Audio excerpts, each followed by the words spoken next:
সবসময় খালি কি নির্বাচন নির্বাচন নির্বাচন, এই নির্বাচন ছাড়া আর কোন আমি কই এই দল আমিও বিএনপি করতাম, না করার কিছু নাই, কিন্তু এখন আমার মন থেকে বিএনপি থেকে ঘৃণ হয়। শুধু প্রত্যেকটা দলের মধ্যে এখন ঘৃণ হয় কিসের জন্য জানেন? এই 9 মাস 10 মাস ধরে আহতরা যে মেডিকেলে পড়ে আছে, চোখ হারায় মাঝখানে শুনছিলেন হয়তো 2 চোখ হারায় তার বউ সাইডে চলে গেছে গা, এটা শুনছিলেন হয়তো।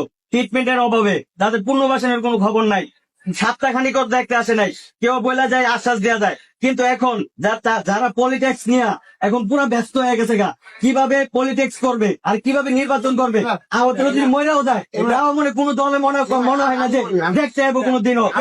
আজকে যে আসলেন মল্লা পরে আসে যদি মরে যাইতো তখন কি আসছেন? তখনও ঠিকই আসছেন, জানা যায় কালকে বড় বড় নেতাদের কথাই নাই, কালকে জানা যায় যে মরে গেলেই সব শেষ। কিন্তু আপনারা কোন সব মিডিয়াতে ফোকাস করতে পারবেন না যে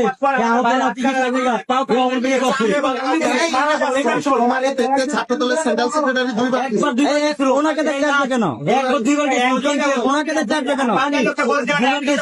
একজনের পিছনে আপনি যে কথা বলবেন তার পিছনে চলে যাবেন, একজনের কথা বললে তারই আপনি দেখবেন আর বাকি দেখে ধরবেন। আপনাদের প্রতি দাবি থাকবে, আপনারা সবাই আমাদেরকে নিয়ে এখনো সময় আছে, আপনারা কথা বলেন।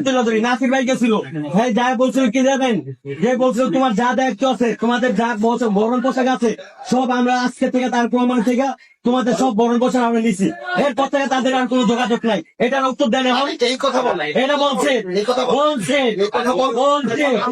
মিডিয়াতে ছড়াই গেছে, আপনারা যতই কম মিডিয়াতে ছড়াই গেছে।